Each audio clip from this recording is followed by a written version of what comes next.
पाठ 7 मित्रता। प्रस्तुत पाठ मित्रता की सही परिभाषा छात्रों के समक्ष प्रस्तुत करता है। वह कुसंग से बचने और सत्संगति करने की भी प्रेरणा देता है।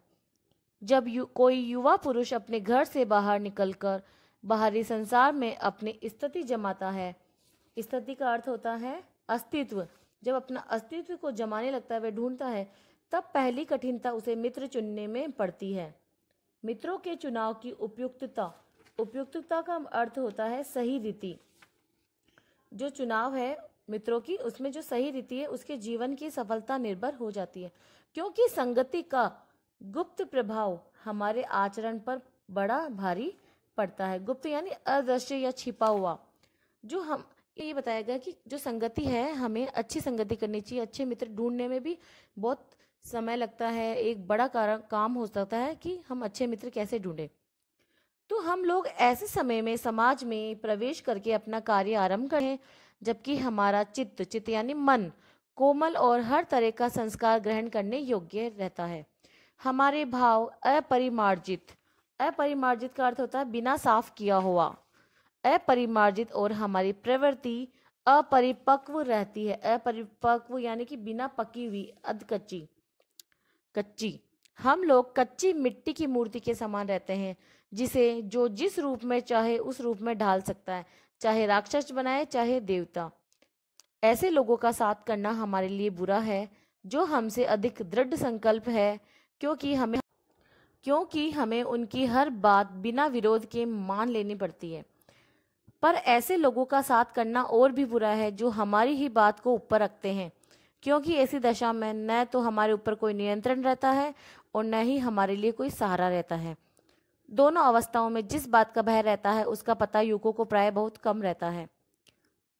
इसमें यह बताया गया है कि हमें दृढ़ संकल्प वाले लोगों का भी चुनाव नहीं करना चाहिए और ऐसे लोगों का चुनाव भी नहीं करना चाहिए जो हमारी बात को ऊपर रखे, यानी कि हमारी हाँ में हाँ मिलाए।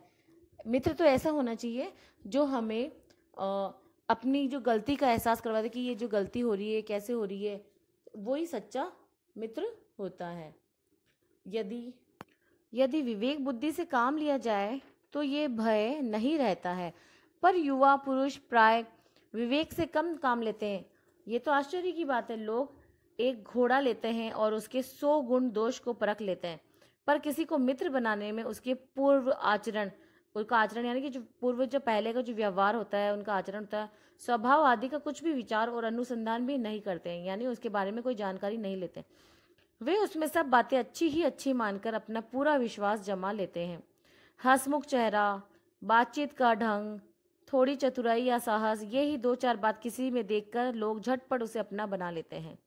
हम लोग ये नहीं सोचते हैं कि मैत्री यानी मित्रता का उद्देश्य क्या होता है, क्या जीवन के व्यवहार में उसका कुछ मूल्य भी है। ये बात हमें नहीं सोचती कि यह एक ऐसा साधन है जिसमें आत्म शिक्षा का कार्य बहुत सुगम हो जाता है। एक प्राचीन विद्वान का वचन है कि विश्वास पात्र मित्र से बड़ी भारी रक्षा रहती है।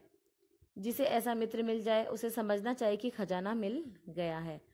विश्वास पात्र मित्र जीवन की औषधि है। औषधि मतलब यानी कि एक दवाई है। हमें अपने मित्रों से ये आशा रखनी चाहिए कि वे उत्तम संकेतों से हमें दृढ़ करेंगे, दोषों और हमारी जो गलतियां हैं उनसे हमें बचाएंगे, हमारे सत्य, पवित्रता और मर्यादा के प्रेम को पुष्ट करेंगे।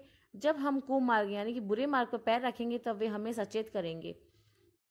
जब हम हतोत्साहित यानी कि हम हतोत्साहित होंगे, जब हमारा काम में मन नहीं लगेगा, हम बुरे व्यवहार से अच्छे व्यवहार की तरफ आते हैं, तब हमें वो हतोत्साहित हो जाते हैं, हम निराशा से भर जाते हैं, तो हमें वे उत्साहित करेंगे।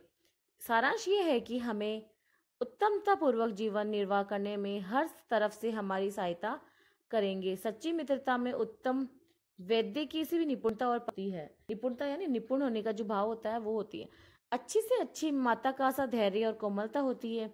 ऐसी ही मित्रता करने का प्रयत्न प्रत्येक व्यक्ति को करना चाहिए। छात्र अवस्था में मित्रता की धुन सवार रहती है। मित्रता हृदय से उमड़ पड़ती है। सहपाठी की मित्रता, इस उक्ति में हृदय के कितने भारी उथल पुथल का भाव भरा हुआ है। जिस प्रकार पुरुष की मित्रता स्कूल के बालक की मित्रता से दृढ़ और शांत और गंभीर होती है, उसी प्रकार हमारी युवावस्था के मित्र बाल्यावस्था के मित्रों से कई बातों में अलग अलग होते हैं।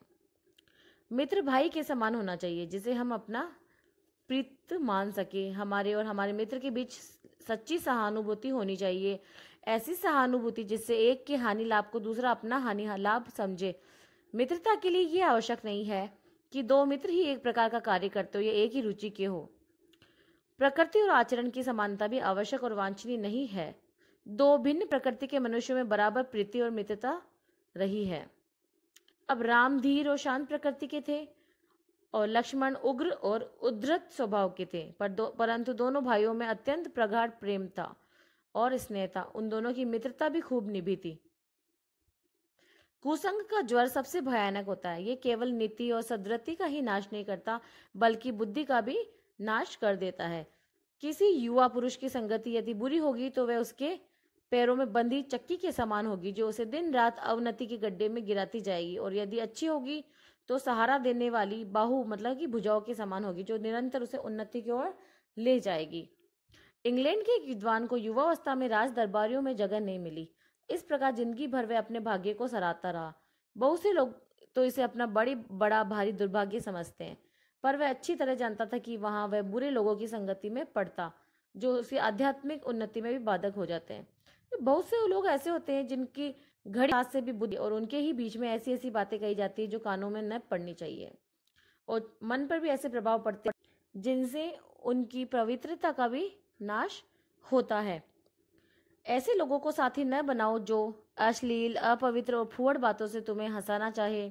सावधान रहो, ऐसा न हो कि पहले पहल तुम इसे एक बहुत सामान्य बात समझो और सोचो कि एक बार ऐसा हुआ फिर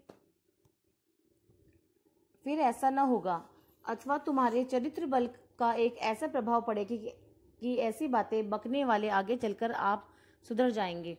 नहीं, ऐसा नहीं होगा। जब एक बार मनुष्य अपना पैर कीचड़ में डाल देता है, तब फिर वह ये नहीं देखता कि वह कहाँ और कैसी जगह पैर रखता है। धीरे धीरे उन बुरी बातों में अभ्यस्त होते होते तुम्हारी घृणा कम हो जाएगी। पीछे तुम्हें इनसे चिढ़ न मालूम होगी, क्योंकि तुम ये सोचने लगोगे कि चिढ़ने की बात ही क्या है। तुम्हारा विवेक कुंठित हो जाएगा। कुंठित का अर्थ होता है निराश हो जाएगा, और तुम्हें भले बुरे की भी पहचान नहीं रहेगी। अंत में होते होते तुम भी बुराई के भक्त बन जाओगे। एक पुरानी कहावत है, काजल की कोठरी में कैसो ही सयानो जाए, एक लीक काजल की लागी है पे लागी है। अर्थात बुरे लोगों की संगति में जाओगे, अपने आप को कितना भी बचा लो, बुरा प्रभाव पड़ ही जाता है। धन्यवाद।